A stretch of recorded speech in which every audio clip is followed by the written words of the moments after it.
Assalamualaikum warahmatullahi wabarakatuh. Perkenalkan nama saya Raja Diak Hakim. Saya dari Teknik Pertambangan dengan NRP 5061251044.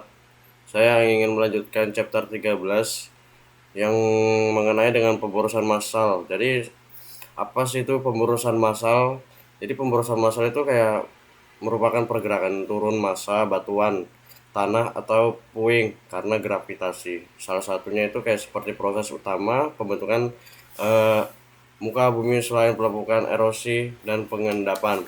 Selain kita tahu apa itu pemborosan massal, ini terdiri ada beberapa faktor pemborosan massal seperti gravitasi, sudut kemiringan, material, dan air, vegetasi, iklim, pemicu, dan lain sebagainya.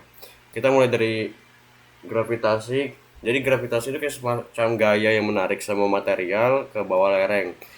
Setelah itu ada sudut kemiringan kayak seperti semakin curam lereng itu kayak semakin besar peluang longsornya. Terus itu ada material terdiri dua kayak seperti batuan dasar dan tanah lepas kayak seperti puing, lempung, laut atau kayak jadi itu kayak seperti lebih mudah bergerak. Kalau batuan dasar ini kayak lebih bisa meluncur di bidang pelapisan ataupun rekahannya tersebut. Setelah itu ada air kayak memiliki ada ada dua metodenya kayak untuk kalau sedikit air itu kayak memperkuat tegangan permukaan. Terus kalau misalnya terlalu banyak air itu kayak melonggarkan butiran, mengurangi kekuatan geser gitu. Jadi dia itu mudah longsor karena ya terlalu banyak pada air ke masuk butiran tersebut. Vegetasi kayak seperti tanaman yang sangat membantu itu kayak menahan tanah-tanah tersebut. Nah, setelah itu ada iklim yang kayak seperti hujan lebat, bukunya itu cair atau kekeringan lalu hujan deras gitu. Atau bisa disebut juga rawan longsor. Setelah itu ada pemicu. Pemicunya kalau menurut saya ini ada beberapa metodenya kayak seperti gempa bumi, hujan deras, penggalian dasar lereng, terus apa ya? Terus beban bangunan di atas lereng. Nah, kalau untuk kita mengetahui ininya apa faktor-faktornya itu, kita akan berlanjut ke jenis-jenis pemborosan massalnya kayak seperti dimulai dari kayak ada aliran, terus ada luncuran juga, terus jatuhan dan lain sebagainya. Kita mulai dari aliran seperti pengetahuan gitu, saya kayak ada beberapa metodenya kayak seperti krip ataupun perayapan, kayak seperti pergerakan sangat lambat tapi ditandai kayak seperti pohon miring, kayak tiang miring ataupun dinding yang retak. Nah, setelah itu ada aliran tanah ataupun bisa disebut dengan outflow.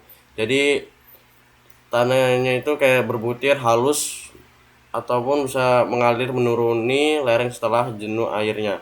Nah, setelah itu ada solidification ataupun bisa disebut dengan di daerah dingin ataupun permafrost kayak seperti lapisan tanah jenuh air yang mengalir di atas permafrost itu.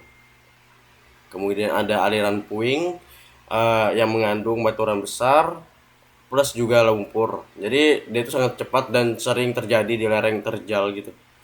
Nah, terus ada aliran lumpur atau bisa disebut mud flow kayak seperti campuran tanah halus yang ditambah air yang sangat banyak. Jadi memiliki konsistensi seperti milkshake atau bisa kayak membawa mobil ataupun batuan besarnya. Nah, terus ada luncuran atau bisa disebut slide. Terus memiliki dua material berbagai blok besar itu kayak seperti luncuran translasi ataupun luncuran rotasi.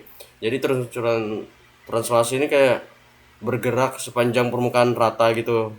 Terus kalau luncuran rotasi itu kayak bergerak pada bidang melengkung, bagian atas ataupun bagian turun dan mundur juga.